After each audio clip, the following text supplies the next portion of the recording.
My name is Lydia Jaikumar. I want to ask about the violence against minorities in India, in particular because this is close to my heart, violence, caste atrocities in India. Every day we hear, people from the Dalit community killed or violence against them because they went to a wedding, because they went to the school, because they, things that are our rights, just because we're, accessing it, there's violence against people in the Dalit community. What do you think needs to be done? Because it's societal, but it's also institutional. And it seems like there is no answer to it and there is no help from it. So. No, I think it needs to be combated. I think it requires a political imagination. And I think it is very important that it is done. What the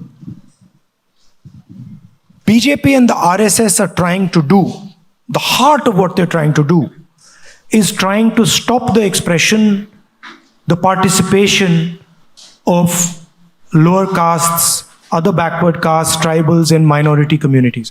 And for me, in India, where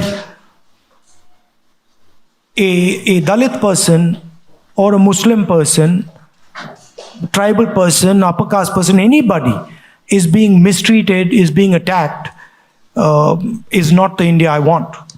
So I think it's very important that this question is taken head on, but I don't think that the type of political imagination that is required is currently there. It ebbs and flows. So you have these movements, you have this expression, and then they ebb away. And I think we're at one of those points where they've sort of ebbed away, and we need to reconstruct the political imagination that will, solve the problem you're talking about. For me, this is the central problem in India. This is bigger than any other problem. Thank you. Gentleman over there. Hi, thank you for the conversation. My name is Tanishq Saha, and I guess I had a question related to a term you used earlier on in the speech, Bharat. And there is a lot of discussion going around social media right now with a potential renaming, rebranding, whatever you might call it. But does this kind of change of a more popular name? We all know India has been named Bharat since its inception, but is there a point or some value to be derived in changing this name in the international perspective, in the weight we can bring to discussions, to be on our own side as you speak? Well, the Constitution actually uses both names, right? So the line in the Constitution is the line I started with. India, that is Bharat, is a union of states. So I don't really see a problem there. Both words are perfectly acceptable. But I think maybe we irritated the government a little bit because we named our coalition India, so that got them all heated up. And now they've decided to change the name of the country. I mean, you know how these things are. I mean, we could always give our coalition a second name as well. So, I don't think it'll solve the purpose. But people act in strange ways. What do you think about it? I personally believe it might not be the best thing to focus on right now, especially given that the country is at the lens, it's at the focus of this big summit that's taking place. World leaders are there to discuss so many different issues. I found that it could have been something that could be tabled for a later moment if it was necessary, and focus about issues inside and other issues. You're right, but there is something deeper that is going on, which is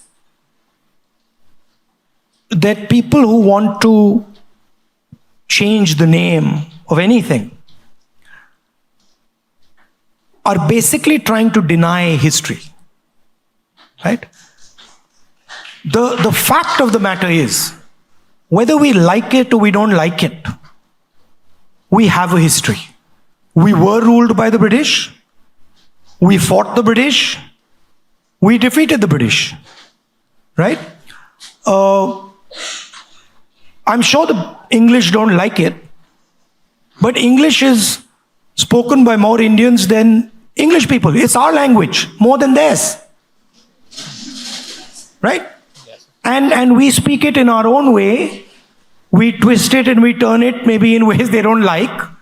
So the English that is spoken in India is actually a different expression, right, that is spoken in England. Embedded in that English is a huge history, a lot of pain, a lot of happiness, imagination, struggle. Those things are embedded. And the people who want to change the name want to erase that. They don't want that the history of our country is known to our future generation. It disturbs them. Right? I believe that we should accept our history. If we were ruled by the British for 100, 200 years, okay, we dealt with it and let's move on. So it's a deeper question.